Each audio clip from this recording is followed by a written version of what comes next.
성균관대는 그 전형 요소부터 간단하게 언급하고 넘어가겠습니다. 성대는 그 논술이 100% 반영되고 교과는 반영되지 않습니다. 그리고 수능은 두 가지가 있습니다. 글로벌 리더, 글로벌 경영, 글로벌 경제 이렇게 세 개 과는 세계합 5등급이 들어가고요. 그 외의 과들은 이제 세계함 6등급이 들어갑니다. 그런데 수능 최저 등급을 이렇게 그 충족시키는 방법이 좀 다른 대학하고 독특합니다. 예를 들어서 3합 5다, 3합 6이다 라고 했을 때 이런 예를 들어 볼까요? 예를 들어서 탐구가 하나가 1 나오고 하나가 3 나오고 제2외국어가 2등급 나오고 국어가 2 나오고 뭐 영어가 3 나오고 수학이 5 나왔다. 이렇게 가정을 해볼게요. 그러면 보통 다른 대학교 같은 경우는 제2외국어가 안 들어가고 두 개 중에 잘 나온 거 하나, 그 다음에 이제 나머지 하나, 둘, 세 개 중에서 잘 나온 거, 그러니까 이 두 개 중에 잘 나온 거 탐구 하나에다가 그 다음에 이제 나머지 잘 나온 거 보면은 이렇게 잘 나온 거 두 개가 나오겠네요. 이 사람 같은 경우는 이제 3합 6밖에 못 맞춘 거죠. 그죠? 네, 이런 식으로 하는데 성대는 이제 조금 방식이 다른 게 탐일, 탐이 제2외국어 있을 때 제2외국어가 탐구 한 과목보다 잘 나오면은 요거를 대신 인정을 해주고요. 그리고 하나, 둘, 셋, 넷, 5개 중에 잘 나온 거 3개만 뽑으면 됩니다. 그러면 요거 하나, 요거 하나, 요거 하나 뽑으면 탐합 5가 되겠죠. 그죠? 네, 이런 식으로 뽑습니다. 그래서 이게 조금 특이한 방식입니다. 3합 6도 마찬가지죠. 이런 식으로 뽑아서 3합 6을 맞췄는지를 따지는데 그 지금 모든 대학교의 수능 최저 등급 산정하는 방식 중에 이런 방식을 취하는 건 성대밖에 없다. 이렇게 생각하시면 되겠습니다. 그리고 이제 성대에 조금 과를 조금 말씀을 드리자면은 글로벌 경영, 뭐 글로벌자 들어가는 게 있습니다. 글로벌 경영이니 또는 글로벌 경제니 그다음에 글로벌 리더니 뭐 이런 과가 있는데 이 과는 글로벌 경영 경제를 제가 그 커리큘럼을 이렇게 쭉 검토를 해봤는데 일반 경영학과나 일반 경제학과나 큰 차이는 없었습니다. 다만 이제 수업을 영어로 진행을 하고 그 다음에 원서를 본다는 게 핵심적인 차이였었던 것 같아요. 특히 이제 글로벌 경제학과는 경제학도 배우는데 이제 통계학 관련 수업도 굉장히 많이 있습니다. 그래서 통계학과 수업 커리도 있고 글로벌 경제학과의 그 영어로 배우는 경제학 수업도 있는데 제 개인적인 생각은 왜 이과를 만들었는지 취지는 아는데 이제 겉으로 드러난 결과만 보면은 큰 의미가 있을까라는 개인적인 생각이 듭니다. 왜냐하면 학부제라고 하죠. 학부제는 지난번에 말씀드렸지만 다시 한번 말씀을 드리자면 학부제가 다 실시됐기 때문에 특별히 이과의 의미가 있을까라는 생각이 듭니다. 학부제가 뭐냐면 예를 들어서 이제 법학과가 있다고 쳐봐요. 네, 법학. 그 다음에 이제 경제가 있다. 네.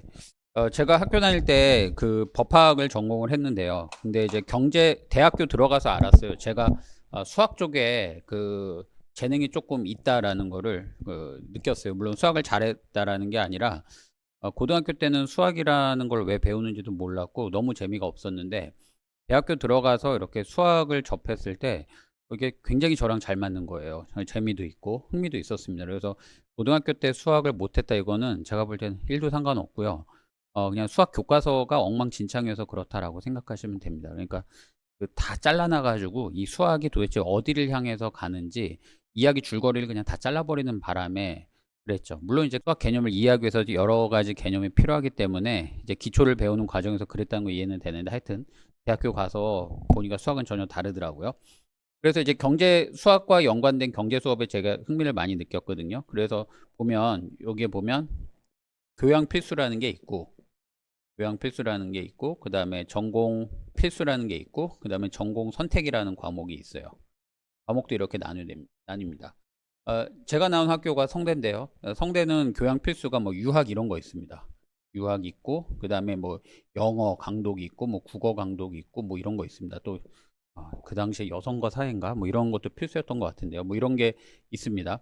그 다음에 이제 전공 필수는 뭐 민법이 됐든 헌법이 됐든 뭐 형법이 됐든 뭐 이런 거겠죠.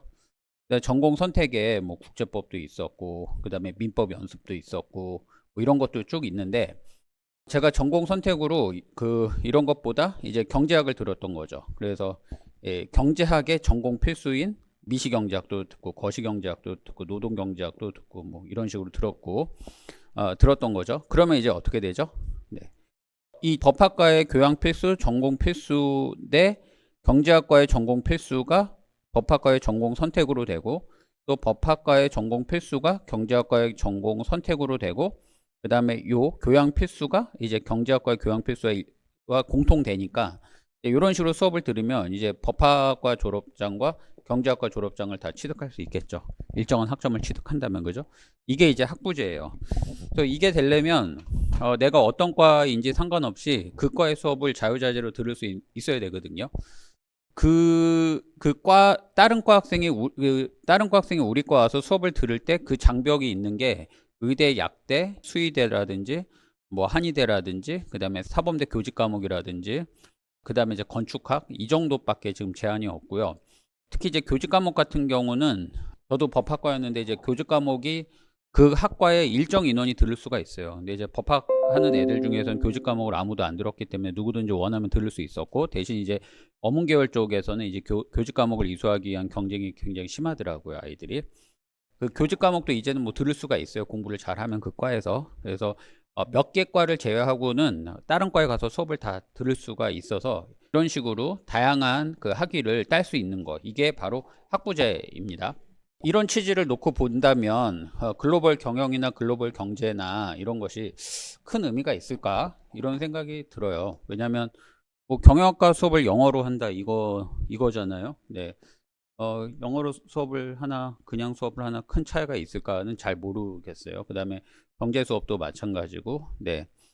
그런데 이제 이과가 왜 생겼느냐라고 하면 성대가 법학과가 좀 점수가 조금 높았어요. 그러니까 성대 법학과가 점수가 굉장히 높고 그 다음 학과가 이제 뭐 경영학과 이런 과인데 이 점수 차가 굉장히 많이 났어요. 그러니까 그과하고 나머지 과하고 마치 지금 왜 의대하고 예를 들어서 동아대 의대다 그러면 동아대 의대 점수는 저 위에가 있고 그 다음에 동아대 높은 점수 과여도 굉장히 점수 차가 많이 나잖아요. 뭐 이런 식으로 이제 그 당시에 이제 법대 열풍이 불면서 이제 성대 법대가 특별히 법학과에 조금 강점이 있었고, 그래서 다른 과보다 점수가 월등히 높았는데 이제 로스쿨이 도입이 되면서 로스쿨이 도입되는 대학은 법학과를 다 없애야 됐었어요.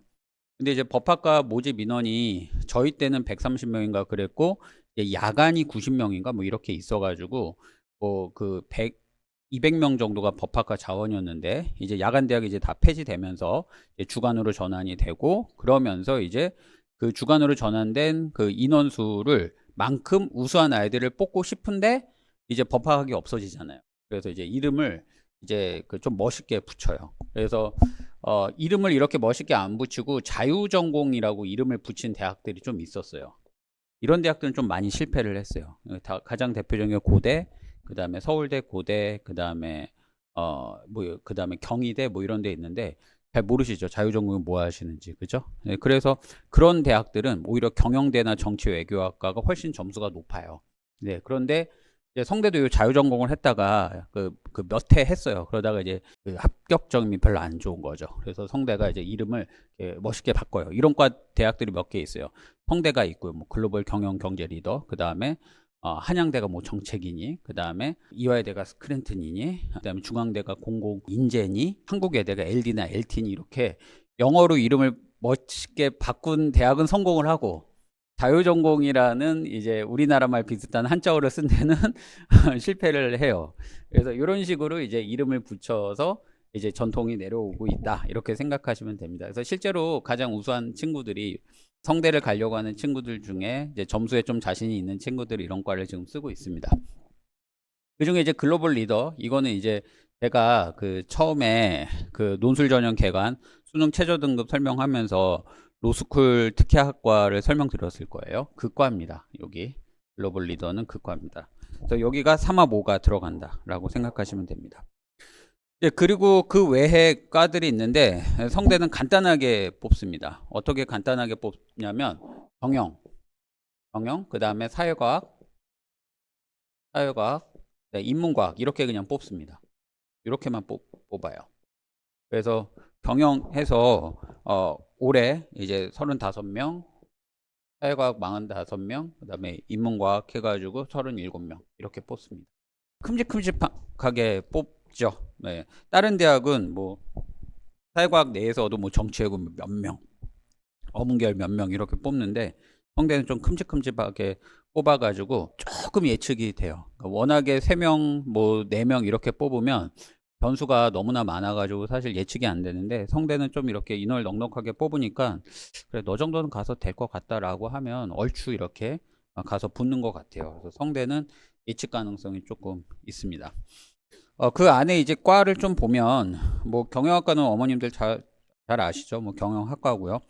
그 다음에 이제 사회과학 계열에 보면은 뭐 행정학과나 뭐 미디어 커뮤니케이션 학과나 사회복지학과나 소비자학과나 정치외교학과나 뭐 사회학과, 심리학과, 아동 청소년학과 뭐 이런 게 있는데 여기서 이제 조금 눈여겨볼 만한 과가 제가 볼 때는 그 심리학과하고 아동 청소년 학과를 한번 눈여겨보시면 어떨까라는 생각이 듭니다. 심리학과는 성대는 산업심리학과라고 해서 이제 경영이죠. 회사를 경영하는 데 있어서 쓰는 심리학이 원래 강했던 대학이죠. 그래서 이제 흔히 말하는 회사에서 쓰는 마케팅이라든지 또는 인사관리에서 적용할 수 있는 심리학을 많이 배운다고 해요. 그래서 이쪽으로 한번 관심이 있으신 분 해보시면 좋을 것 같고요. 그 다음에 이제 아동 청소년 학과가 있는데 이제 아동학과랑 유아교육과의 차이가 좀 있죠. 유아교육이 있고요. 유아교육이 있고 그 다음에 아동학과가 있습니다. 그 다음에 성대는 이제 아동 청소년 학과인데요. 유아교육은 교사 자격증이 있어요. 그 다음에 아동학은 교사 자격증이 안 줍니다. 그래서 이제 어린이집이라고 하나요? 그 어린이집 교사 자격증은 있고요. 그리고 이제 유치원 교사 자격증은 아동학과에 주어지지 않는 게 차이라고 합니다. 근데 이제 성대 아동학과가 점수가 낮지가 않습니다. 굉장히 높아요. 왜냐면 사회과학 이렇게 한꺼번에 뽑아버리잖아요. 그러니까 점수가 굉장히 높은데 이 점수가 높은 대학을 가서 유치원 교사를 하려고 하는 아이가 얼마나 될까? 오히려 그 정도 점수면 뭐 거의 중앙대 유아교육과 수석으로 갈 것이며 또는 지방에 있는 부산 같은 경우 부산에 있는 어느 유아교육과 뿐만 아니라 그 대학교의 전체 수석으로 대학을 갈 거예요. 그죠? 그러니까 여기 가려는 친구들이 뭐 유치원 교사 보고 가는 건 아니죠. 근데 이제 이 아동학과가 왜 의미가 좋냐면 저기 가서 심리학을 같이 공부를 하고 그다음에 석사나 박사까지 하면 이제 삼성의료원과 같은 큰 병원에 이제 아동 전담 심리 치료인가요? 그 심리 왜 정신과에 가면 의사도 있지만 그 의사가 처방을 내리기 전에 그 아이를 막 진단해주는 진단사들이 필요해요. 마치 척추 뭐 흉부외과 이런 데 가면 MRI 막 찍어가지고 의사가 딱 보고 부러졌네 이렇게 판단을 하잖아요. 그래서 약 처방하듯이 그 MRI를 찍어주는 사람처럼 이제 사람의 심리라는 거는 사진 찍어서 나오는 게 아니니까 그 전에 다양한 그 검사 도구를 통해서 그 친구의 심리적인 상태를 파악을 해서 보고서를 의사한테 올리면 의사가 그거를 보고 이 친구는 좀 약을 먹었으면 좋겠다, 안 좋겠다라고 판단을 하죠. 그래서 정신과 의사가 진단 내리기 전까지의 준비를 다 해주는 게 심리 검사를 하시는 이런 분들인데 특별히 그 아동한테 이런 게 맞춰진 대학이고 그 다음에 또 삼성의료원이 성대 의대가 있잖아요. 많이 연계가 돼 있기 때문에 제 후배도 요 과를 나오고 이제 삼성의료원에서 근무를 하는데 처우도 굉장히 괜찮고 그 다음에 또 본인이 굉장히 일도 좋아하더라고요. 본인 스스로 일에 부여한 가치도 높고 그리고 병원에서 근무하다가 힘들면 그만두면 된대요. 그만두고 본인이 스스로 할 수 있는 일들도 굉장히 많다고 하더라고요. 또 요즘 특히나 요즘 애들이 요즘 먹는 게 좀 이상하잖아요. 그러니까 뭐 GMO 식품도 많이 먹고 그 다음에 여기저기 요즘 왜 이렇게 암 걸린 사람들이 많은지 모르겠어요. 특별히. 그러니까 이렇게 암이 많았나? 라고 싶을 정도로 제가 어렸을 때 어른들 암이 그렇게 많았나? 근데 우리 어렸을 땐 가난해서 암 걸렸는지도 모르고 죽었나? 근데 요즘은 뭐 발달해서 다 암이 발견돼서 그렇게 많은가? 그건 좀 아닌 것 같아요. 좀 의심되는 게 좀 많이 있는데 요즘 아이들도 좀 덜 건강한 것 같아요. 저희 때보다. 그래서 많은 아동 관련 일을 할 수 있어서 저는 아동 청소년과 괜찮은 것 같습니다. 그 이외에 그렇게 눈에 들어오는 과는 제가 볼 때는 없는 것 같습니다. 그 다음에 이제 인문과학으로 가면 뭐 국문학, 영문학, 프랑스 어문학, 동문학, 러시아 문학, 중어 중문학 뭐 이런 거 있죠. 그리고 이제 뭐 한문학과, 철학과, 사학과, 문헌정보학과 있는데 여기서 이제 눈여겨 볼 만한 데는 이제 당연히 문헌정보학과이겠죠. 이제 문헌정보학과는 문과의 컴퓨터공학과다라고 생각하시면 됩니다. 그래서 데이터를 굉장히 많은 데이터를 어떻게 이렇게 수집하고 어떻게 정리해서 나중에 그걸 이렇게 찾아쓰기 편하게 할 것인가 뭐 이런 거를 연습하는 거죠. 아주 극단적으로 단순화시키자면 뭐 구글이나 네이버에서 이렇게 검색어 넣으면 자료가 쫙 뜨잖아요. 그런 걸 만드는 과가 이제 문헌정보학과다라고 생각하시면 됩니다. 그래서 문과이지만 컴퓨터 공학을 배울 수 있는 거. 그리고 실제로 과목을 보면은 사실 컴퓨터 공학과로 보일 정도로 그런 수업이 많이 개설되어 있습니다. 그래서 이과로 컴퓨터 공학과 가려면 힘들잖아요. 문과 학생들이. 그죠? 수학도 엄청 잘해야 되고 또 수리논술 쳐야 되고 논술은 정시로 가려면 또 과탐을 쳐야 되고 힘들잖아요. 그런데 문헌정보학과를 간다라고 한다면 제가 볼 때는 문과로도 충분히 갈 수 있으니까 뭐 눈여겨볼 만한 과이지 않을까 싶습니다. 네, 그 다음에 이제 좀 눈여겨볼 만한 게 성대에는 이제 철학과가 있는데요. 그 유학 동양학부가 성대에 있어요. 그러니까 한국 철학 쪽이죠. 이쪽은 또 성대가 우리나라에서 가장 권위가 있다고 합니다. 한국학 연구소라고 있어요. 그러니까 부모님이 대학 다니실 때 뭐가 있었냐면 한국 정신문화 연구소라는 데가 있었어요. 그러니까 문과의 카이스트죠. 이과는 카이스트가 있었다면 문과에는 한국 정신문화 연구소라는 게 있었는데 이게 한국학 연구소로 바뀌었어요. 그래서 거기가 제가 알기로 석사부터 이제 뽑는데 거기 교수님들 중에 성대 출신이 꽤 있었어요. 그래서 저희가 유학 수업하면 그 교수님들이 와서 강의를 해줬는데 사실 저는 유학 수업에 그렇게 크게 관심이 없었는데 되게 재밌었어요. 그러니까 그 정도로 내공들이 어마무시하더라고요. 그리고 그분들이 이제 성대에 나오시고 그다음에 한국정신문화연구소 가시기도 하고 아니면 일반 대학교 가서 공부하시고 또는 뭐 중국으로 유학 가셔서 계속 공부하시고 하시는데 학자로 한번 내가 내 뜻을 품어보겠다라고 하면 저는 철학과 괜찮은 것 같습니다. 그 다음에 이제 한문학과도 괜찮습니다. 한문학도 괜찮은 게 이 작가를 되겠다라고 하는 친구들이 되게 많아요. 요즘 제가 만나보면 그래서 뭐 미디어 콘텐츠과나 뭐 신문방송학과에 가고 싶다라고 해서 뭐 하고 싶은데 했더니 자기는 작가가 되고 싶대요. 드라마 작가라든지 그걸. 그럼 제가 한문학과는 어떠냐라고 추천을 해주는데요. 왜냐면 결국 드라마 작가가 되든 뭐가 되든 콘텐츠를 많이 봐야 되거든요. 많이 봐야 되는데 그러려면 뭐 미국 콘텐츠든 영국 콘텐츠든 독일 콘텐츠든 뭐 또는 프랑스 콘텐츠를 보든지 아니면 우리나라의 거의 3,000년 근 역사의 석유처럼 매장되어 있는 어마무시한 콘텐츠들이 있어요. 그리고 실제로 성대 도서관 가면은 그 고서들도 이렇게 마이크로필름으로 다 만들어가지고 다 볼 수가 있게끔 다 돼 있죠. 그러려면 이제 한문을 알아야 되죠. 사실 한문학이라는 게 21세기에 우리의 고전이라는 그 원유를 시추를 뚫기 위한 시추선의 역할을 하는 게 한문이죠. 그래서 한문에 대한 지식은 콘텐츠 작가나 뭐 소설가나 뭐 이런 글 쓰는 사람이 되고 싶다. 내지는 마케터로서 이렇게 카피라이트 쓰는 사람이 되고 싶다라고 한다면 많은 콘텐츠를 봐야 되고 그런 아이디어를 오히려 한문 고전에서 한번 보시면 어떨까. 그게 이제 중국어가 아니고 우리나라 말인데 지금하고 과거의 우리나라 말이 다르잖아요. 지금은 한글을 쓰고 과거에는 한자를 썼으니까. 그래서 한번 한문학을 한번 저는 보시면 나쁘지 않을 것 같습니다. 근데 아무도 비전을 두지 않기 때문에 그 비전을 두는 친구가 엄청 유리한 거죠. 아무도 하지 않는 길이기 때문에. 제 아이는 좀 이런 걸 전 좀 했으면 좋겠어요. 뭐 제 아이는 뭐 철학도 좀 했으면 좋겠고 한문학도 했으면 좋겠고 문헌정보학과 이런 게 취업은 엄청 잘 되는데 남들이 만들어 놓은 거 쓰면 되죠. 왜 지가 가서 만들 필요 있겠습니까? 그리고 남들 다 하려고 하는데 그죠? 예, 그래서 오히려 좀 인생을 풍족하게 좀 누리면서 살 수 있다면 이런 다양한 콘텐츠를 좀 볼 수 있는 과가 어떨까라는 게 제 개인적인 생각입니다. 자, 그러면 이제 넘어가겠습니다. 오늘 이제 본격적으로 할 성균관대 논술 문제를 우리가 한번 검토해 보도록 하겠습니다. 성균관대 논술 문제 한번 보실래요? 이게 성대에서 문제 줄 때요. 이거는 A4인데 제가 알기로 이 B4로 주는 걸로 알고 있어요. 이거보다 훨씬 더 문제가 큽니다.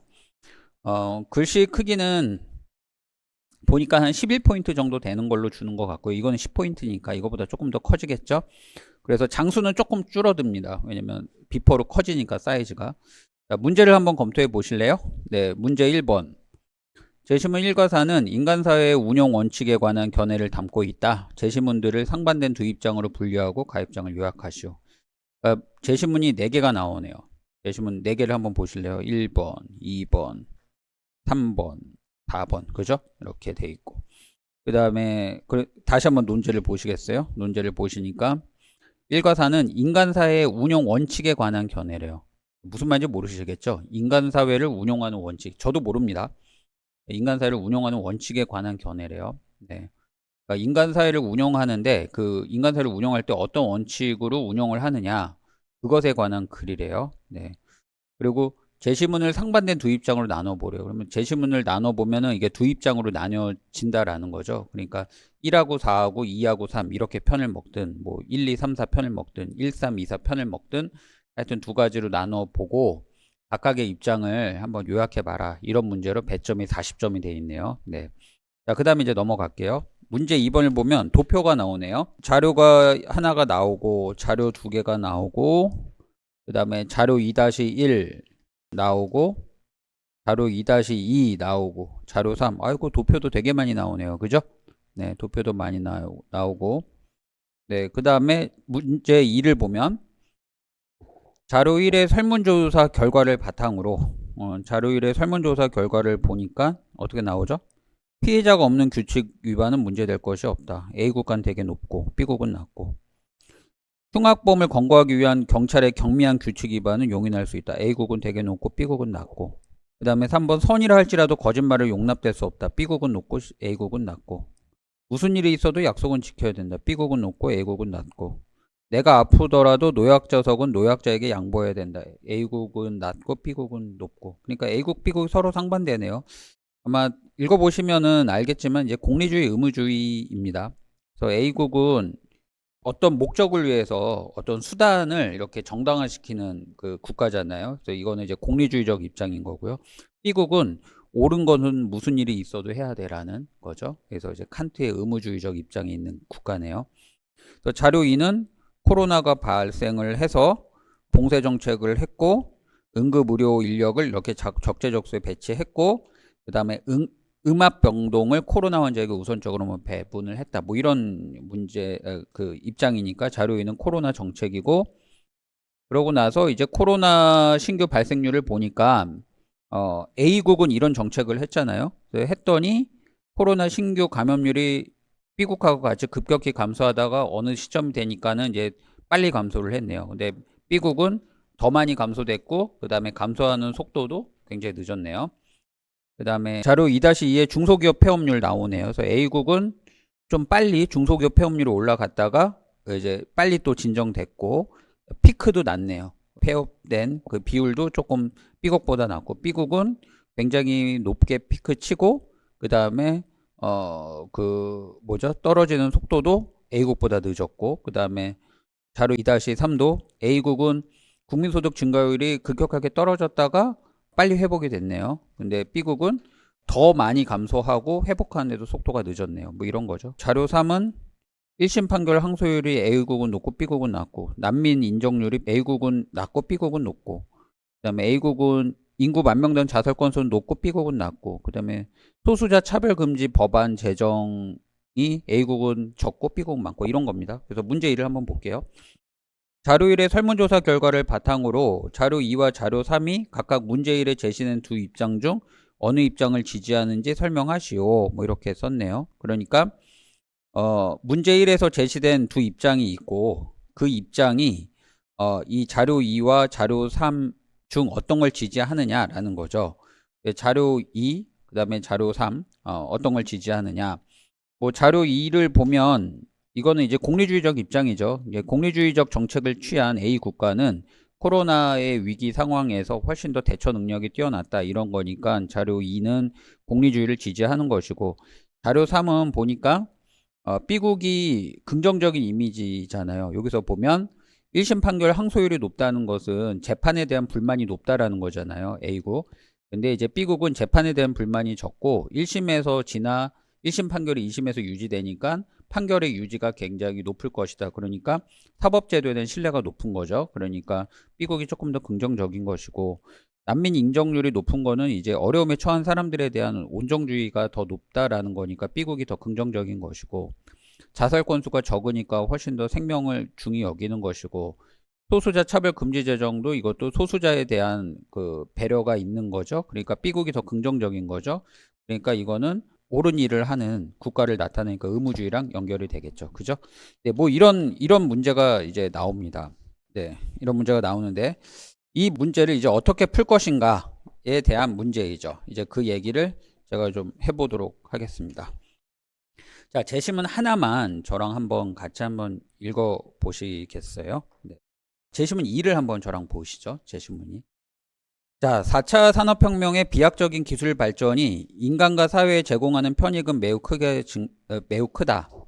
사물, 인터넷, 인공지능, 빅데이터, 플랫폼 등의 기술혁명은 스마트 팩토리라는 산업 방식으로 기존의 작업 환경을 변화시키면서 생산력을 크게 끌어올렸다. 이러한 신기술은 한편으로 지금까지 생각하기 어려웠던 새로운 직업군을 다소 창출했지만, 다른 한편으로는 로봇이 인간의 일을 대체하는 것을 가능하게 만들었다. 한 연구 결과에 따르면 인공지능과 로봇으로 2030년까지 관련 분야 일자리 500만 개가 새로 창출되지만, 이로 인해 740만 개가 대체되어 결과적으로 240만 개의 일자리가 없어진다고 한다. 이러한 현상은 인간 직업을 활동을 위협할 뿐만 아니라 사회적 역할까지 위협할 수 있고, 직업이 인간의 생계 유지에 필요한 수단인 동시에 사회적 역할 수행을 통해 자아를 성장시키는 작용도 한다는 점을 고려할 때 4차 산업혁명이 가져올 직업 생태계의 중대한 변화에도 불구하고, 이에 따라 직업윤리의 중요성을 간과해서는 안 된다. 자, 첫 번째 문단이 무슨 내용이죠? 하나는 4차 산업혁명이라는 장점을 막 소개를 했죠. 그죠? 처음에. 그러다가 이제 문제점을 막 말해줘요. 뭐 일자리가 줄어든다. 그 다음에 뭐예요? 사회적 역할을 위협한다. 생계 유지면서 동시에 자아를 성장시키는 직업을 없앤다. 뭐 이런다라는 거죠. 그래서 이제 또 무슨 얘기가 나와요? 4차 산업혁명의 장점, 단점 나오고, 그리고 나서 직업윤리의 중요성을 간과해서는 안 된다라는 또 전혀 다른 이야기가 나와요. 세 가지 이야기가 나오죠. 그죠? 자, 여기도 한번 정리를 해볼까요? 4차 산업혁명의 어떤 그 장점이라고 하나요? 장점 이야기 나왔고, 그 다음에 두 번째 단점 나왔고, 그 다음에 이제 직업윤리의 필요성을 이야기하네요. 새로운 직업윤리 필요성 나오죠. 자, 그 다음에 또 읽어볼게요. 물론 이러한 직업 생태계의 변화가 제공하는 편리함을 저평가할 수는 없다. 예를 들어 교통이나 숙박과 관련 공유 서비스는 다수 행복과 어쩌고저쩌고 선효과를 낳았다. 다른 한편 재화를 공유하고 새로운 형태의 직업이 등장하면서 평생 직장 개념이 사라지고, 이로 인한 직업 불안정 문제는 발생하고 있고, 이런 문제는 소득 양극화를 초래하여 구성원 간의 갈등을 심화시킬 수 있으며, 결과적으로 인간으로 마땅히 존중받아야 할 가치의 작성이 손해볼 가능성이 크다. 똑같은 얘기 또 한 번 더 나왔죠. 장점 나오고 단점 나오죠. 그죠? 두 번째 문단에서. 그 다음에 이제 세 번째 문단. 따라서 미래사회의 직업윤리는 외부의 영향이나 사회변화 좌우되기보다는 인간의 존엄성과 자율성에 기반을 두고 능동적인 방향으로 변모할 필요가 있다. 이거 지금 직업윤리 필요성 얘기가 또 나오네요. 세 번째 문단 처음에. 그죠? 네. 이는 인간이 자기 스스로의 도덕적 법칙을 세우고 지켜갈 때 충분히 극복할 수 있고, 이런 법칙은 이성의 원리에 입각하여 인간의 선한 의지를 따른 방향을 발휘되어야 하고, 이를 위해 인간은 모든 사람의 모든 사람에 똑같이 적용될 만한 객관적 타당성을 지닌 도덕적 규범에 따라 행동할 필요가 있고, 이러한 행위는 자신의 이익이나 직장 이윤보다 오로지 그것이 옳은 행위이기 때문에 따르는 것이며, 이때 인간은 자율적으로 도덕적 행위를 실천하는 존재가 될 수 있고 스스로 좀쉴 수 있게 된다라고 해서 알아들을 수 없는 직업윤리의 그 어떤 내용을 필요하다는 것과 그 내용을 소개를 하고 있습니다. 마지막 문단. 4차 산업혁명 시대에는 기술의 편익을 도덕적 규범보다 더 높게 평가하는 경향이 있다. 과거에도 기술 진보에 앞서 인간은 계속 도전받아왔다. 앞으로도 고용 형태는 계속 변하고 도전을 받게 될 것이고, 과거의 고용시장은 개인의 역량을 공동체 이론을 강조했는데, 반면 4차 혁명 고용시장은 개인의 역량을 중시하는 방향으로 바뀌고 있고, 이런 변화가 사회 전체에 제공하는 편익이 크다는 점은 분명하지만, 이는 한편으로 직업의 불안정은 아까 그 얘기 똑같이 나와요. 그죠? 네, 그죠? 장점이 있고 단점이 있고, 그죠? 네, 요 세 가지 내용입니다. 자, 제가 일부러 읽어드렸는데요. 어머님들이 여지껏 읽으셨던 글하고 혹시 차이점을 좀 발견하셨나요? 글의 전체 내용이? 어떤 차이점이 있는 것 같아요? 여지까지 읽으셨던 글들하고 성대 제시문하고 글이 조금 다르네 라는 느낌을 좀 받으셨을 텐데 왜 그런 거죠?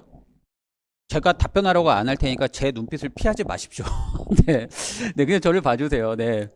네, 뭐냐면, 성대 문제는 제시문이 엉망진창이지 않습니까? 보통 우리가 글을 쓴다라고 하면 주제의식이 있고, 그 주제의식을 말하기 위해서 뭐 도입부가 있고, 그리고 그것을 뭐 쉽게 말해서 기승전결로 완결된 형태로 글을 쓰잖아요. 또는 자기 주장을 뒷받침하기 위한 예를 쓰고, 그래서 자기 주장을 다시 재확인시킨다든지, 아니면 자기 주장을 하고 자기 주장에 반대되는 반론을 펴고 그걸 재반박을 한다든지, 아니면 어떤 문제를 분석한다면 그 문제를 분석하기 위해서 어떤 원리를 주고 그것에 적용해서 그 문제를 분석하고 그 다음에 대안을 준다든지, 이러한 완결되고 통일된 글의 형식을 띠는데, 성대는 지금 보시면 첫 번째 문단에서 이 내용 나오고, 그죠? 1문단에서 이 내용 다 나오고, 그 다음에 2문단에서 이 내용 나오고, 3문단에서 이 내용 나오고, 4문단에서 다시 이 내용 나오고, 이렇게 글이 계속 반복돼요. 그러니까 이거를 학생들이 굉장히 어려워해요. 왜 어려워하냐? 이런 글은 세상에 존재하지 않아요. 글 이따구로 써가지고 대학교에 답안지 제출해 보세요. 교수님이 이게 뭐냐 하고서 그냥 집어 던져요. 그죠? 네. 그리고 이거를 100일장 대에 나가서 이렇게 글 써 보세요. 네. 이거 성대 제시문이에요 라고 해도 이 뭐냐 이거서 100일장 대에서 아마 집어 던져서 입상은커녕 욕 얻어 먹을 거야. 거기도 갈 필요 없어. 거기도 갈 필요 없어. 하다못해 고등학교에서 있는 작문 시험에도 이렇게 쓰면은 네 글을 뭐 이따구로 썼냐라고 하고서 아마 욕 얻어 먹을 글이에요. 근데 문제가 이렇게 나와요. 네, 문제가. 그러니까 친구들은 계속 어떤 글 읽기에 익숙하냐면, 교과서에 있는 글들은 다 명문 글이고, 그 다음에 이 친구들이 푸는 국어의 비문학 영역의 글들도 굉장히 글이 깔끔해요. 서론 있고 본론 있고 결론 있고 이런 완결된 형태를 취하는데, 성대는 전혀 글이 완결되지 않고 왜 계속 똑같은 말을 반복할까라는 의구심이 되도록 글을 써놔요. 대신은 1번도 읽어보시고요, 2번 읽어보시고 3번 4번 다 읽어보세요. 이런 식이에요 글이. 예. 왜 그럴까요? 이거 출처를 한번 찾아보시면 선행학습 영향평가라고 해서 각 대학에서 우리가 이 제시문을 어떻게 출제했는지를 출전을 다 표시한 부분이 있어요. 그 부분에 보면 제시문 한 개가 똑같은데, 제시문 나를 만들기 위해서 정치화법 교과서, 사회문화 교과서, 윤리화사상 교과서, 그 다음에 생활과 윤리 교과서, 뭐 국어 교과서, 경제 교과서 이런 데서 거기 몇 페이지, 그게 쭉 돼 있어요. 그러니까 거기서 그 글들 다 짜집기를 한 거야.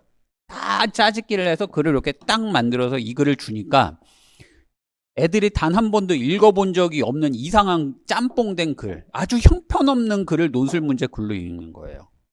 이걸 왜 할까요? 대학들은 그럼 이런 멍청한 글을 왜 만들어낼까요? 이거를 대학에서 뭐가 있냐면, 고교교육인가? 고교교육 정상화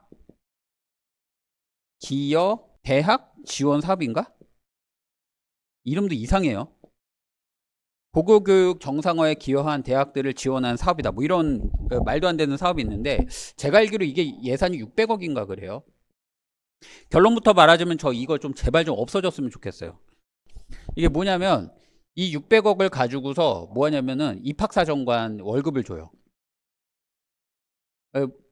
뭔 말이냐? 학생부 종합전형 제도를 만들었는데, 학생부 종합전형을 대학에서 운영하기에 별도의 인력을 뽑아야 되는데, 그 별도의 인력을 뽑아서 할 만큼 대학들이 그 자원이 없어요. 수능이라는 좋은 시험이 있으니까 그거 보고 그냥 뽑으면 되지, 뭐 하려 우리가 이렇게까지 애들 뽑는데 신경 써야 되느냐, 이게 대학의 입장이에요. 그랬는데 이제 그 수능은 사교육이 너무 심하니까 공교육이 위주가 될 수 있는 교육을 펼쳐야 되고, 그러니까 학생부 종합전형을 너네들이 했으면 좋겠다라고 하는 거예요. 학생부 종합전형 하자니 대학에 돈이 없잖아요. 그러니까 국가에서 돈 줄게 해, 이런 말이에요. 근데 여기에 이 평가 요소들이 있는데, 그 평가 요소를 지켜야 되는데, 그 요소 중에 하나가 뭐냐면 논술시험 제도를 폐지 내지는 축소시킬 것, 그 다음에 논술시험을 출제하더라도 교과서에서 출제할 것, 이거예요. 그러니까 이제 이 교수님들이 예전에는 이런 쓰레기 글 안 하셨고요. 예전엔 굉장히 좋은 명문글, 학생들이 꼭 읽어봤으면 좋을 아주 그 고전격의 책들 있잖아요. 뭐 예를 들어서 뭐 그 그 아담 스미스의 국부론이라든지 그다음에 뭐 케인즈의 뭐 일반 이론이라든지 장 보드리야르의 소비 사회라든지 뭐 이런 책들 있잖아요. 그런 사회과학에서도 고전처럼 불리는 책들이 있고 인문내에서도 뭐 니코마코스 윤리학이든지 뭐 소크라테스의 변명이든지 이런 식으로 거기서 아주 명문이라고 불리는 아주 그 사람의 사상을 핵심적으로 표현하고 있는 그 부분을 발췌를 해서 잘 윤문 글을 잘 갈고 닦아서 교수님들이 논술 문제를 탁 줘서 그 논술 문제 글을 읽는 기쁨이 있었어요. 예전에 제가 지금도 논술 강사지만 예전에 논술 문제를 볼 때는 참 좋은 명문이구나. 그리고 제가 이제 가장 감탄하는 게 공산당 선언이 있어요. 그 마르크스 엥겔스의 공산당 선언이란 그 책을 굉장히 압축적으로 교수님들이 한 A4 용지 한 3분의 2 정도로 압축을 시켜놓고 그걸 연세대에서 논술 문제를 낸 적이 있었거든요. 전 참 좋은 글이라고 생각해요. 물론 이제 그 사상이 경도돼서는 안 되지만, 근데 그런 좋은 글을 봤는데 요즘은 이런 쓰레기 글만 있어요. 왜냐? 교과서에서 출제해라라고 하니까 교수님들이 그 교과서에서 여기저기 짜집기를 해가지고 글을 딱 만들었는데 완전히 누더기 글이에요. 근데 친구들은 이 누더기 글을 한 번도 읽어본 적이 없어요. 얘네들은 굉장히 완성도가 높은 글을 읽었잖아요. 그러니까 성대를 딱 볼 때 굉장히 당황하는 거예요. 여기서 오는 그 괴리감. 여지까지 자기들이 읽었었던 글들과 다른 형식의 글을 읽어야 되고 그 다른 형식의 글을 또 요약해야 내야 되는 이런 그 괴리감에서 학생들이 그것에 적응하는데 시간이 많이 걸려요. 그 적응하는데. 그래서 성대 이거 별거 아닌데 이 제시문 읽어보면 별거 아닌데 교수님 입장에서는 별거 아니겠죠. 똑같은 말 계속 그 짜집기 해놨으니까 니들이 조금만 독해력이 되면은 읽어낼 수 있을 거야 라고 하는데 애들은 여지까지 그런 훈련을 받아본 적이 없다. 이런 쓰레기 글을 가지고 그 찾아내는 훈련을 받아본 적이 없고 아주 유려한 완성된 글에서 논리적 체계와 구성과 흐름을 고민하면서 공부를 했었지 이렇게 반복적이고 짜집기 된 글을 어디서 짜집었는지를 찾는 글을 읽기를 한 적이 없습니다. 이런 거를 하는 학문이 있어요. 이런 거. 이게 뭐냐? 이제 해석학의 일종이면서 혹시 그거 들어보셨나요? 그 성서 비평학 이런 거 들어보셨나요? 그러니까 성서 비평학이 뭐냐면 이제 자유주의 사조에서 이제 그 많이 쓰는 건데 이 성경을 모세 한 사람이 정말 하나님의 말을 듣고 썼냐? 그건 거짓말이다. 무슨 하나님이 모세한테 말씀을 했겠냐? 이건 그 당시에 돌아다니는 많은 그 고대 근동의 문서를 모세가 짜집기 한 것이다. 아니, 모세가 짜집기 한 것도 아니다. 그 후대 사람들이 모세의 권위를 빌려서 후대 사람들이 짜집기 한 것이다. 그래서 왜 짜집기 했느냐? 보면 여기서 문체가 좀 달라지지? 내용이 또 반복되지? 여기서 또 그 전혀 문체가 달라지지? 아까는 하나님을 주님이라고 했는데 여기서 하나님 야훼라고 하지? 이렇게 달라진 걸 봐서는 이게 여기서 짜집기 되고 여기서 짜집기 된 것이다 라고 해서 그 성경을 하나님의 말씀이 아니라는 거를 증명하기 위해서 열심히 연구하는 성서 비평학이라는 학문이 있어요. 그 사람들이 하는 게 그거예요. 근데 지금 친구들한테 그런 비평학적 지식을 가지고 비평학적 그 글 읽기를 가지고 이제 이 글을 읽어줘야 되는 거예요. 그러니까 친구들은 지금 이 글을 어떻게 읽어야 되느냐? 이거는 짜집기가 된 글이다. 어딘가에서 바뀔 것이다. 어딘가에서 의미 변동이 있을 것이고 그것이 계속 반복될 것이다. 그게 무엇인가? 이거를 의심의 눈초리를 가지고 읽는데 말이 쉽지. 저는 이제 여러 번 읽고 저도 여러 번 연습한 끝에 이렇게 글을 읽어야지 생각해서 성대하면 이렇게 읽어야지 라고 생각하니까 되는 것이지 친구들은 그런 지식 없이 그런 훈련 없이 지금 와서 막상 이 글을 읽다 보니 성대 글이 너무 어렵게 느껴지는 거예요. 되시겠죠? 네, 이게 성대의 핵심이에요. 이게. 제발 좀 없어졌으면 좋겠습니다. 제발. 그 유지는 하지만 그래 학생부 종합자료 뽑아도 상관없는데 제발 교수님들이 논술 문제 내는데 그 죽도록 공부를 하고 학문의 발전을 위해서 평생을 바쳐온 교수님들을 그 교과서 짜집기 하는데 정력을 낭비하지 않게 시키시고 제발 좀 교수님들이 읽어왔던 아주 유려한 명문장들을 학생들한테 시험이지만 한번 봐라 라고 하면서 학생들한테 좀 읽는 즐거움을 또 주는 이런 시험으로 다시 좀 복귀가 됐으면 하는 작은 바람이 저의 바람입니다. 그러나 결과는 그렇지 않다. 이렇게 보시면 되겠습니다. 자, 다시 이제 자료로 올게요. 2장 성균관대 1개관 4개의 제시문 그리고 2-3개의 도표가 제시되고 총 3개의 문제가 출제됩니다. 시험 시간은 100분입니다. 한 문제당 21개 줄이 그어진 노트형 답안지가 제공됩니다. 편집된 제시문과 독해법. 네, 지금까지 설명한 건데 마무리로 한번 읽어보겠습니다. 자, 성대 제시문의 독특한 특성으로 인해서 제시문 요약할 때 특이한 기술이 필요하다. 성대 제시문은 출처가 다른 서로 다른 같은 주제의 글들을 하나의 글처럼 보이도록 편집한 글이다. 각 문단의 내용을 보면 전체 내용을 모두 함축하고 있는 경우가 많다. 그러니까 하나의 문단에서 그렇다는 거죠. 그런 문단이 병렬로 나열됐다는 얘기죠. 네, 계속 읽을게요. 2024학년도 1교시 문제를 보면 각 제시문에 3-4개의 문단이 있다. 각 문단의 내용이 중복된다. 학생들은 글을 읽을 때 각 문단의 핵심 내용을 파악한 후 각 문단의 구체적인 내용이 무엇이 다른지 그리고 표현은 다르지만 사실상 같은 내용이 무엇인지 확인해야 한다.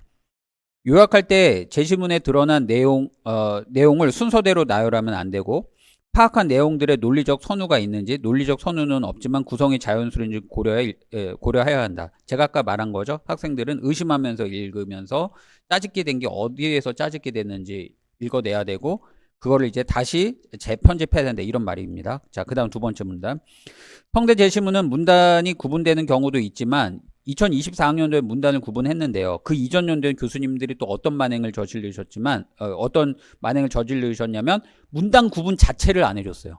학생들이 읽으면서 문단 자체를 구분해 줘야 돼요. 그래서 어디서 또 반복되는지를 또 찾아내야 됐었죠. 자, 2024학년도 문제를 보면 문단이 구분하였다. 그런데 이런 출제 형식이 올해도 계속될지는 미지수이지만 그렇지 않은 경우를 대비할 필요가 있다. 하나의 제시문 분량은 대략 1300자 내외이다. 꽤 긴 글을 문단 구분 없이 한 문단으로 제시된 경우에 학생들은 스스로 문단을 구분해야 한다. 문단 구분 후 위와 같이 글을 요약을 해야 되니까 훨씬 더 어렵겠죠. 자, 이에 반해 이제 학생들이 일반적으로 읽는 글 이야기예요. 질적으로 완성된 글은 연역 귀납 구조, 원인과 대안 등의 체계를 가지면 주제 안에서 구조적인 완성도를 가지게 됩니다. 내용과 체계에 따라 문단도 정확히 구분되어 있고 전체 주제를 확인하고 이러한 주제가 각 문단에서 어떤 식으로 발현되는지 각 문단의 역할을 고민하면서 읽어야 합니다. 이러한 글 읽기에 익숙한 학생들은 성대 제시문을 어렵게 느낍니다. 그래서 성대만의 읽기 훈련이 필요합니다. 그래서 시간 오래 걸리니까 그래서 제발 2달 전에 와서 성대 하겠다는 얘기 좀 하지 말라. 뭐 이런 이야기입니다. 네. 자, 그 다음에 이제 문제 1번 한번 볼게요.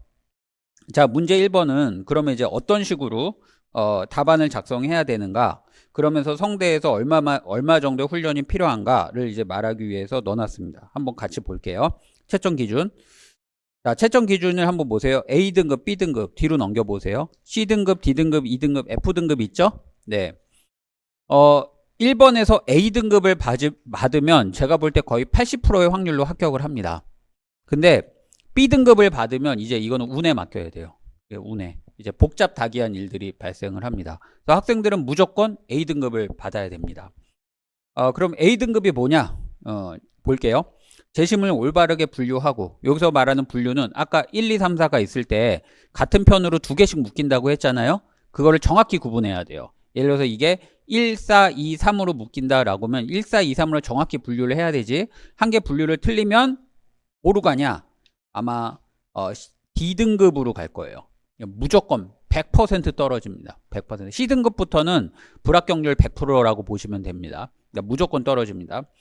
자, 그 다음에 제시문 1과 3, 제시문 2와 4 이렇게 분류가 되나 봐요. 이것의 차이점이나 관계까지 충분히 고려하면서 이건 뭐냐면 제시문 1과 3과 제시문 2와 4가 같은 입장으로 묶이는데 같은 입장으로 묶인 그 1과 3의 차이점이 명백히 드러나야 돼요. 같은 입장으로 분류된 입장 중에서도 또 제시문 2와 4가 분류가 되는데 그렇게 분류된 2와 4끼리도 차이점이 분명히 드러나야 된다라는 거죠. 네, 그게 그 말이에요. 그리고 두 입장의 핵심 논지를 통합적으로 기술한 답안. 여기서 통합적이 중요한데 뭐냐면 1을 요약하고 3을 요약하는 게 아니라 1과 3이 하나의 글처럼 보이도록 요약을 하라라는 거예요. 그러면 이제 3가지가 있네요. 하나는 분류를 잘해야 되고 두 번째는 같은 입장으로 묶이는 게 한 편의 글로 요약돼야 되고 그러면서 동시에 같은 입장으로 분류된 글의 차이점도 언급해 줘야 된다는 거죠. 그죠? 네. 자, 그러면 A등급. 이제 거기서 이제 하나씩 빠지면 이제 B등급이 가는데, 이제 뭐가 빠지면 B등급으로 가느냐라고 하면은 그 차이점을 쓰지 않은 거죠. 네. 차이점을 쓰지 않은 경우는 B등급. 이제 C등급은 뭐예요? 네. 통합적으로 되지 않은 거죠. 네. 10번 두 번째 절 종합한 입장의 핵심 논지가 제대로 기술되지 않은 것. 즉 각각 요약한 경우. 그죠? 네, 이러면 C등급. 그러니까 C등급부터는 무조건 불합격이라고 했죠. 그러니까 A등급을 무조건 받아야 되니까 이 세 가지를 충분히 지켜야 됩니다. 자, 그러면 성대에서 제시한 예시 답안을 한번 분석을 하면서 어떻게 작성해야 되는지 한번 보도록 할게요. 결론부터 말하자면 이 성대의 답안은 학생들이 실제 시험장 가서 구현해내기 불가능한 답안입니다. 왜냐? 글자 수가 1385자인데요. 성대가 줄원고지를 줘요. 다른 대학은 원고지가 우리가 흔히 말하는 그 깍두기 원고지를 줘요. 그 네모칸 쳐져 있는 거. 근데 성대는 깍두기가 아니에요. 이렇게 줄을 줘요, 줄. 이렇게 줄을 주는데 이렇게 그어져 있어요. 이렇게 줄이 그어져 있어요. 그어져 있고 그 다음에 또 그 밑에 이렇게 하나 그어져 있고, 이게 뒷장이고요. 앞장은 이렇게 여기다가 인적사항 쓰게 돼 있고, 그 다음에 이렇게 줄이 그어져 있어요. 그러니까 이거랑 똑같아요. 분량은 다 21줄이에요. 21줄. A3인 것 같아요. 21줄이 주어지는데, 이거 글자 수 세어보면 성대 답안지 1400자 나오거든요. 그러면 이거 한 줄에 65자 써줘야 돼요. 근데 65자 불가능해요. 안 들어가요. 그러니까 많이 쓰면 한 50자? 좀 보통 아이들 글씨로 가면 40자 정도? 40자에서 50자 사이 들어가서 21줄 해봤자 제가 볼 때 한 1000자 채우기도 빡빡합니다. 그래서 물론 친구들 중에 글씨를 아주 작게 써서 빡빡하게 채우는 거 있는데, 문제는 뭐냐? 시간이 또 허락하지 않아요. 이 성대 문제 푸는데 100분이거든요. 100분밖에 안 주어져요. 그러니까 친구들이 그렇게 빡빡하게 글씨를 써서 여기 다 채우면은 일단 저도 안 되더라고요. 저는 이제 글씨가 들어가지고 저부터도 안 되더라고요. 그래서 이제 제 아들이 자꾸 인문 논술을 대학 간다고 해서 제가 지금 말리고 있어요. 논술학원 원장인데 말리고 있어요.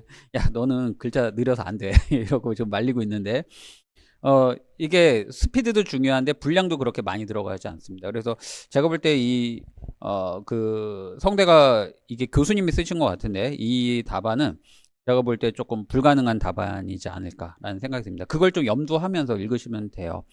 자, 답안 예시 한번 볼게요.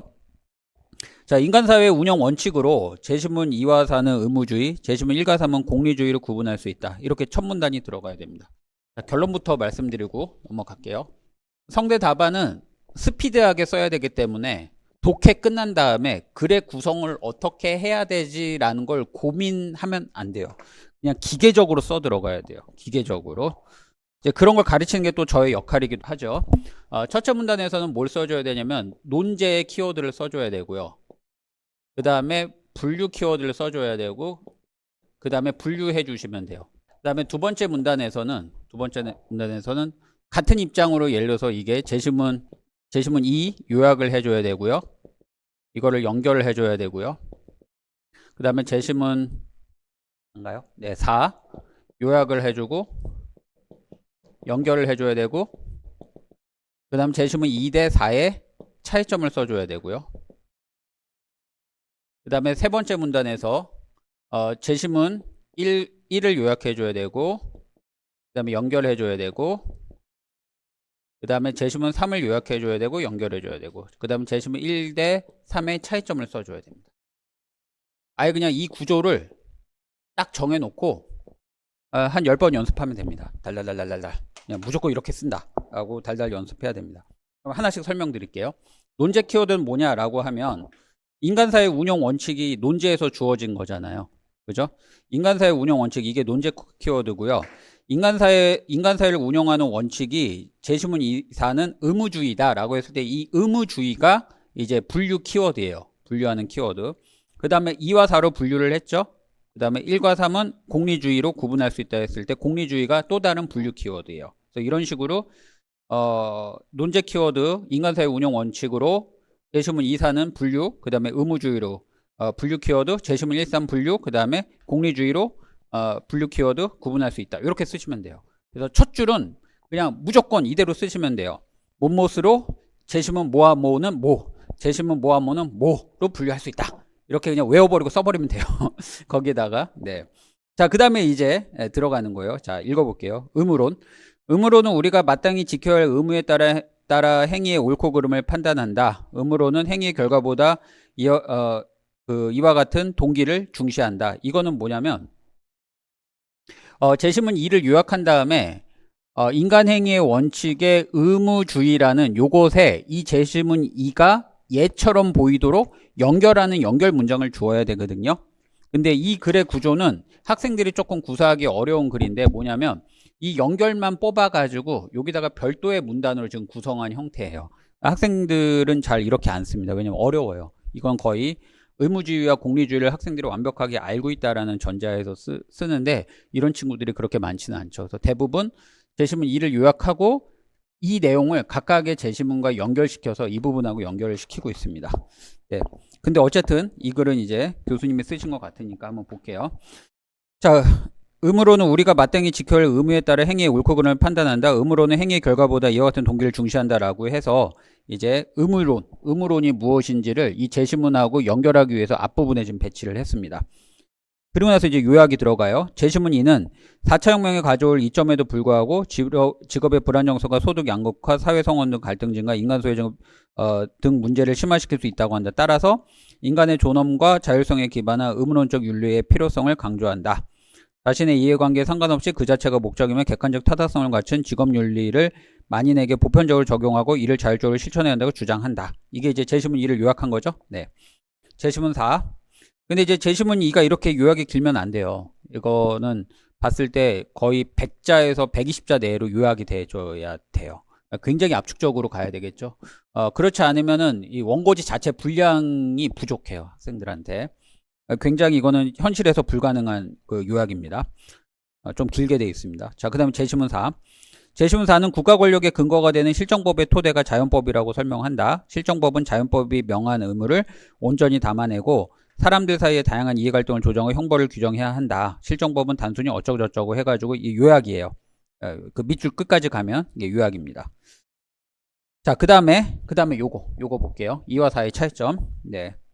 자, 이처럼 재심문 2와 3은 인간사회 운용 원칙으로 의무주의를 제시하는 점에서 공통되지만 재심문 2는 직업윤리에서의 의무주의를, 재심문 3은 실정법의 당위성으로서의 의무주의를 적용시킨다는 점에서 차이를 보인다. 이런 식으로 써주면 되겠죠. 2와 4의 차이점 되겠죠? 네. 자, 그 다음에 똑같아요. 오른쪽 보면 공리주의는 최대 다수의 어쩌고저쩌고 쭉 나오죠. 이것도 마찬가지로 연결을 위로 뽑아서 쓴 거고, 그리고 보시면 1 요약되어 있고 3 요약되어 있고 그 다음에 1, 3의 차이점으로 아마 구성이 되어 있을 것입니다. 자, 그럼 이제 학생들은 어떻게 써야 되느냐? 3번 이렇게 쓰면 된다라는 거죠. 이렇게 요거를 반복적으로 연습하면은 이제 충분히 이제 글을 쓸 수 있을 것이다 라는 겁니다. 되겠죠? 네, 되겠죠. 그럼 몇 번 정도 연습하면 되느냐? 네, 안 되겠죠? 하지 마세요, 그러니까. 네. 그래도 좀 안심을 하세요. 여러분이 하시는 게 아니라 여러분 자제분이 하시는 거예요. 네. 내 새끼가 하는 거지 내가 하지 않는 게 얼마나 다행스럽습니까? 그죠? 네. 그래서, 수업은 실제로 어떻게 이루어지냐라고 하면, 이제 요 글을 한다라고 하면 친구들한테, 야, 재심 1번 좀 요약 좀 해와봐. 라고 하면, 학생들이 굉장히 힘들어요, 그날. 그래서, 일단 제가 말해주는 것 자체가 힌트가 될 수 있기 때문에 내버려둬 버려요. 내버려둬요.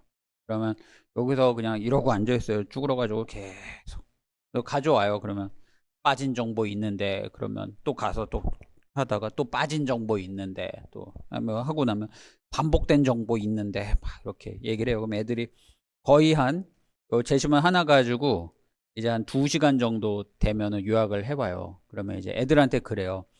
이 내용을 120자 이내로 줄여봐. 이러면 애들 다시 얼굴이 사색이 돼요.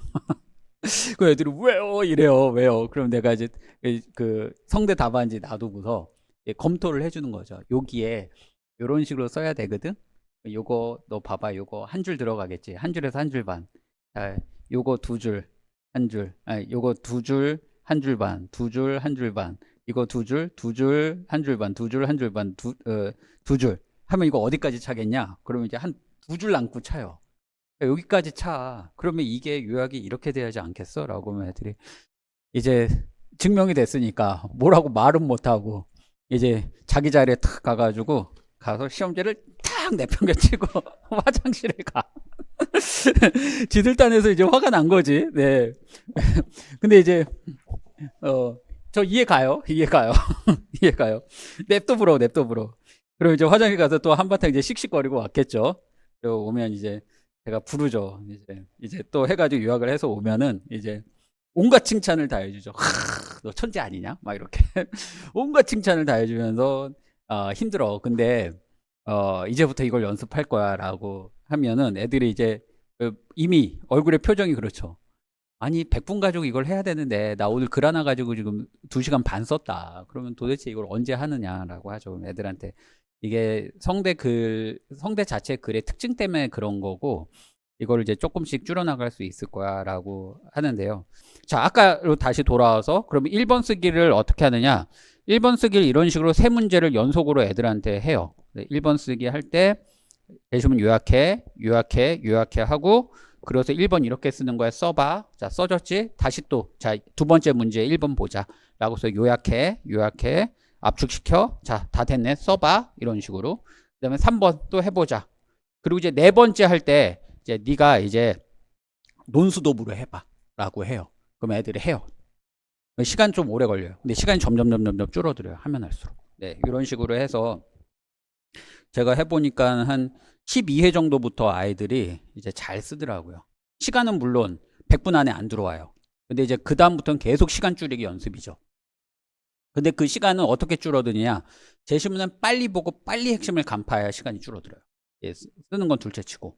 왜냐면 이제 이거 쓰는 거는 이제 지들이 이제 숙달이 됐어요. 그래서 몇째 줄에 뭘 써야 되는 것까지 이제 아이들이 다 숙달이 됐어요. 그래서 이거 쓰고 해서 다 숙달이 됐는데 문제는 이 제시문을 빨리 읽어야 되는데 그건 이제 독해력에 달려 있는 거거든요.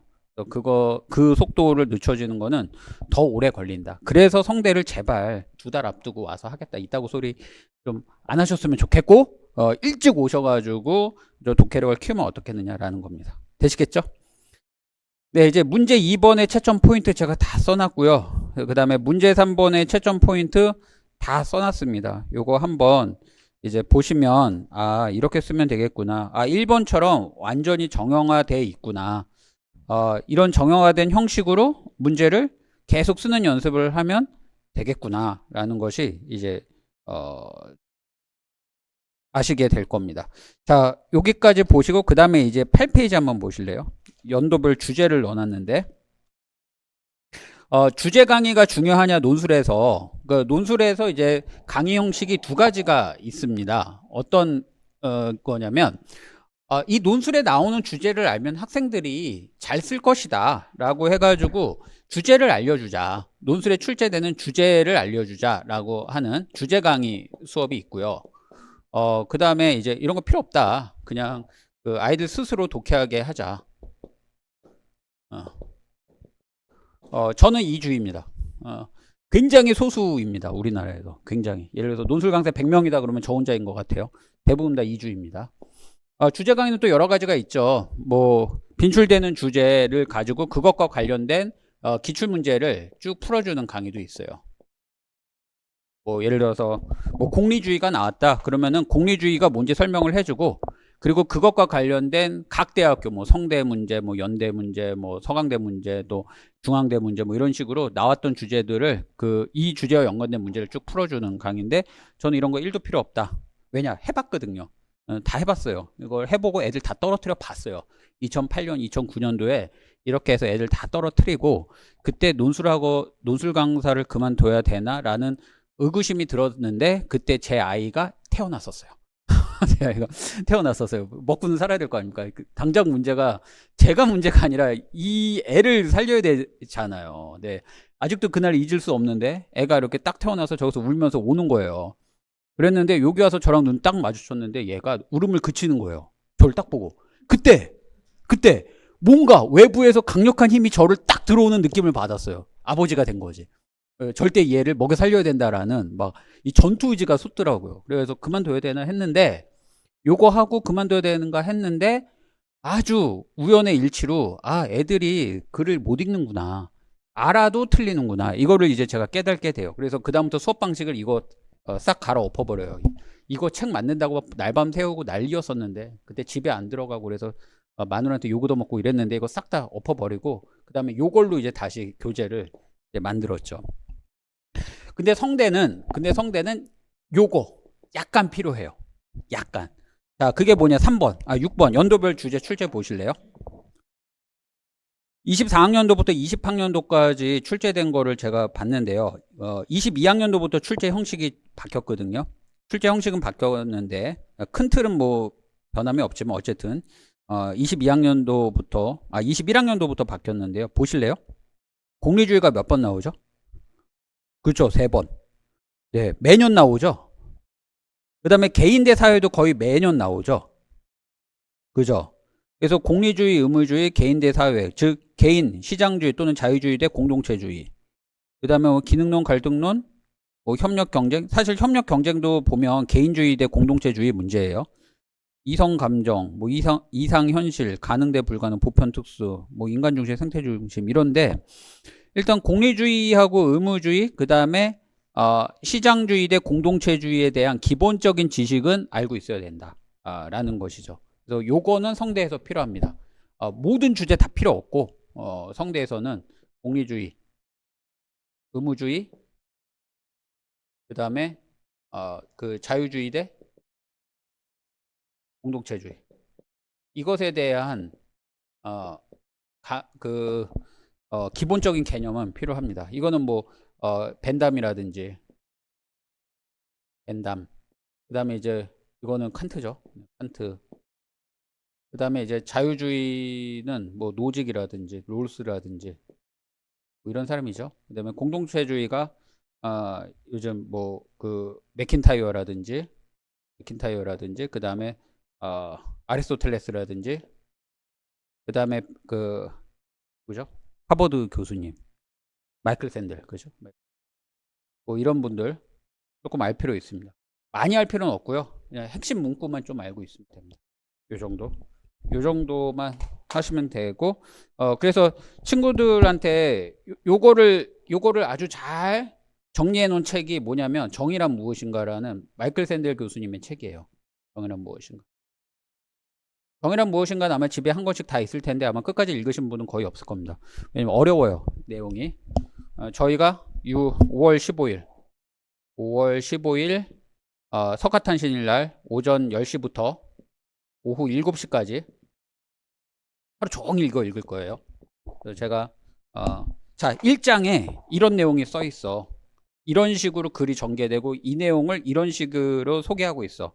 읽어봐 하고서 아이들 1장 읽고 다 읽었으면 이제 2장에 이런 내용을 이런 식으로 소개해서 1장과 이렇게 연결시키고 3장에서 이런 내용이 나올 텐데 그 내용을 이야기하기 위해서 지금 2장에서 이런 식으로 이야기를 하고 있어. 읽어봐. 뭐 이런 식으로 해서 총 9장인가 10장으로 아마 구성되어 있을 텐데 요걸 한 10시간 정도 가까이 읽을 텐데 집에서 읽어오라고 강의를 해줬는데 작년에 애들이 아무도 안 읽더라고요.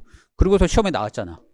그죠? 네, 그래서 올해는 그냥 붙잡아 놓고 같이 10시간 정도 읽어볼까 하는데 일단 제가 체력이 버텨낼지는 모르겠는데 일단 해볼까 생각입니다. 자, 연도별 출제 보셨죠? 네. 자, 그 다음에 이제 합격자 후기 검토하고 마무리하겠습니다. 네. 합격자 후기. 모모 학생. 덕문여고 학생이고 글로벌 경영학과 합격을 했네요. 네. 넘어갈게요. 뭐 쭉, 네. 9페이지에 보면 중간에 밑줄 쳐놓은 데 좀 볼까요? 네.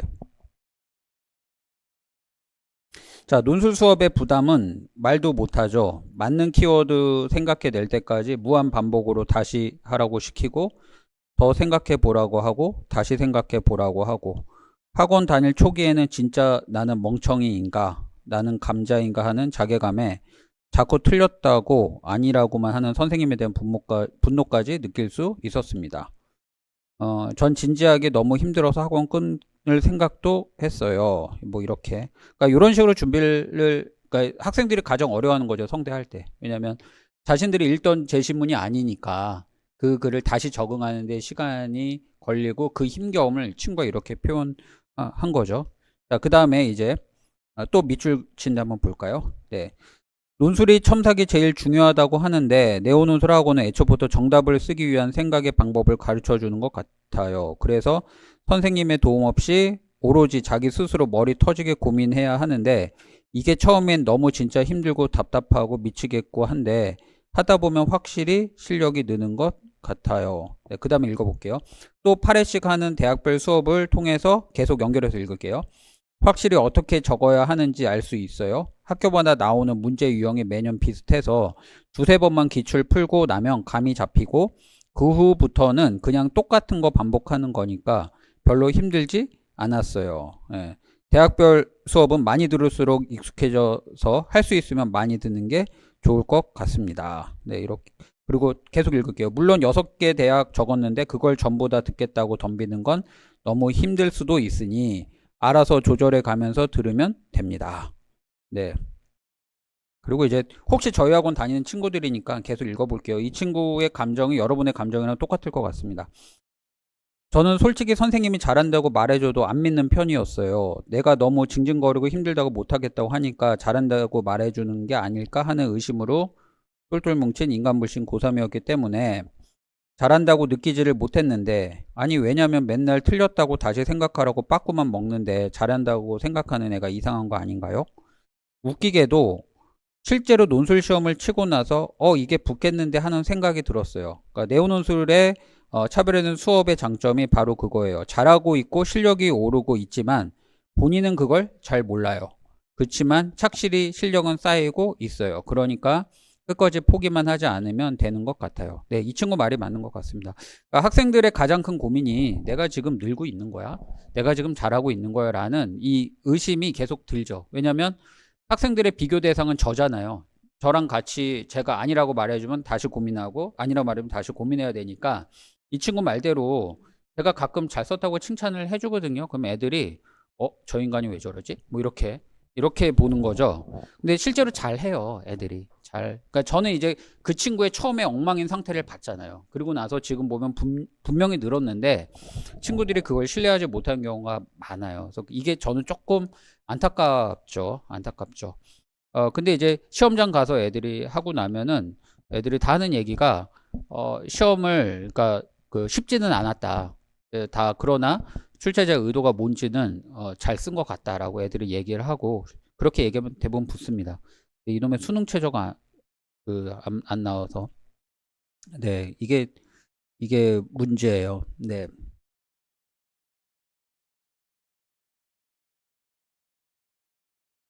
그리고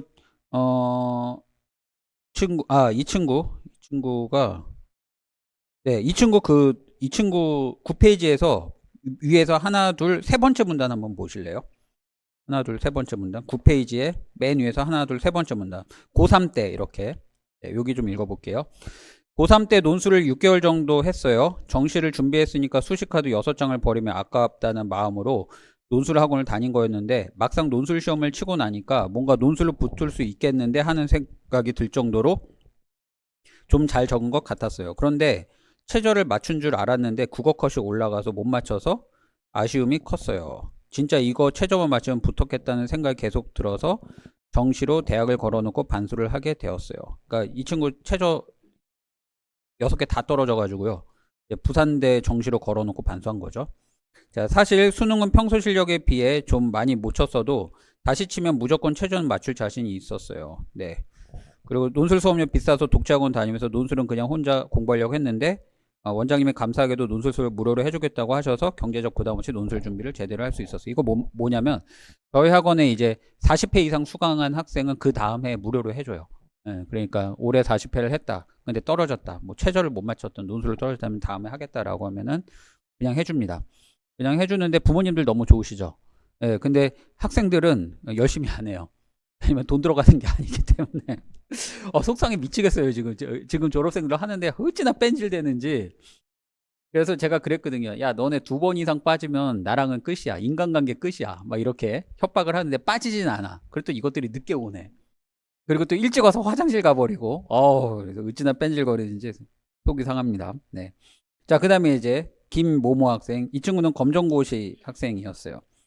검정고시로 경영학과 합격했던 학생인 거죠. 네. 11페이지 한번 밑줄 쳐놓은데 볼까요? 예.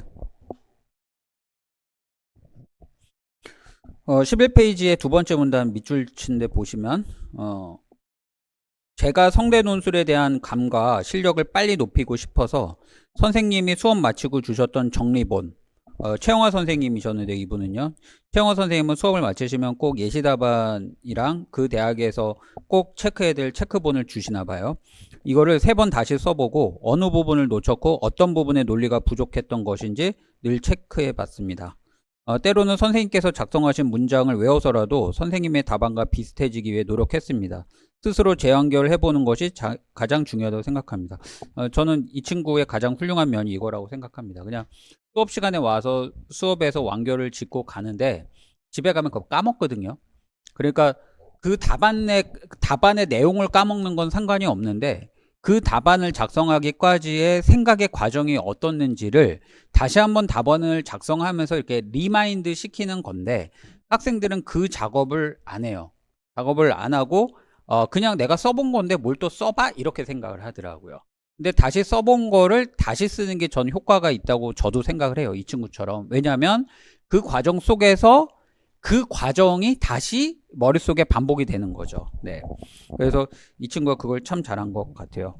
네. 그 다음에 이제 두 문단 내려가서 또 밑줄 쳤는데 한번 읽어볼게요. 중간쯤. 두 문단 내에서 밑줄 쳐놨죠. 그죠? 마지막으로 돼 있죠. 그죠? 마지막으로 성대 논술은 적어야 하는 내용에 비해 시간이 정말 촉박한 편입니다. 단순 원고지에 적는 것이 아니라 줄글 형식이고 총 3문제에 100분의 시간이 주어집니다. 처음에는 이게 가능할까 싶었는데 꾸준한 수업과 노력 덕분에 실전에서는 10분을 남기고 마무리할 수 있었습니다. 그러니까 된다라는 거죠. 이렇게 계속 시간을 줄여 가면 됩니다. 자, 이 정도로 해서 이제 그 합격자 수기까지 다 봤는데요. 자, 결론을 내리겠습니다. 결론. 첫째, 성대는 어떻다고요? 이상한 글이다. 그죠? 이상한 글. 이상한 글이기 때문에 이 성대에 맞춘 독해법을 키워야 된다. 네. 그 다음 두 번째, 단순 반복. 이게 뭐죠? 성대 답안 형식은 정형화되어 있다. 정형화된 답안 형식을